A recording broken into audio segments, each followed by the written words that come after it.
Hello, I'm Kendrick and welcome to Head to Head for Week 5 of Stage 3. Let's take a look into some of the strongest narratives to look forward to as the various teams attempt to claw their way into the stage playoffs. Kicking off the week, you won't want to miss the Houston Outlaws vs San Francisco Shock game.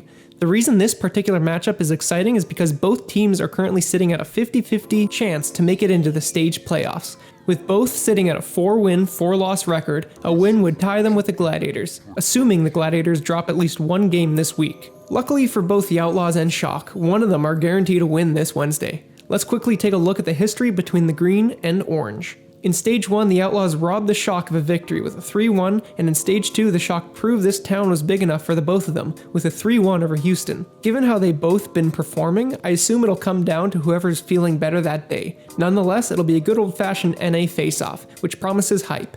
Before we move on, I have to mention the Mayhem vs Gladiators game, just because this game is crucial for solidifying the Gladiators spot in the top 4 for this stage. This should be a relatively easy game for LA though, so we mustn't worry too much. Okay, moving on. Inching ever so closer to the stage playoffs, the Boston Uprising and LA Valiant are at the cusp of greatness.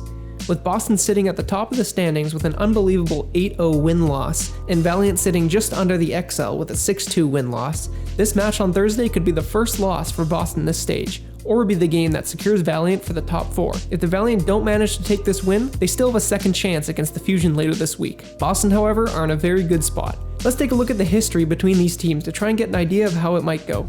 In Stage 1, the Uprising destroyed the Valiant with a 4-0, and in Stage 2, Boston still won, but Valiant put up a fight, ending with a 3-2 for Uprising. So it could go either way, given that both the Uprising and Valiant are performing really well as of the end of Stage 4. For Friday, we have 2 games to look forward to. For the Gladiators, assuming they won against Mayhem earlier in the week, they will need to win against Boston to fully secure their place in the playoffs. Even if they end up losing to the Uprising, 1-1 win-loss for the week isn't terrible for playoff eligibility. They have a healthy map differential, which gives them an advantage against the 4 teams below them. If there is any time to try their hardest, it's this game right here. Quick history check: Boston 4-0'd Gladiators in Stage 1 and 3-2'd them in Stage 2. But as we all know, the Gladiators have changed for the better, and Surefour has surely gotten his groove. At the end of the day, we're seeing London Spitfire versus Seoul Dynasty, and Spitfire has nothing to lose except stopping Seoul from reaching the stage playoffs. It's rough. The Dynasty have to win against the Spitfire on Friday and Houston on Saturday, making their road to the playoffs no easy task. Looking at their history, oh, I wish I hadn't looked. Spitfire 4-0 Dynasty both times they met in Stage 1 and 2.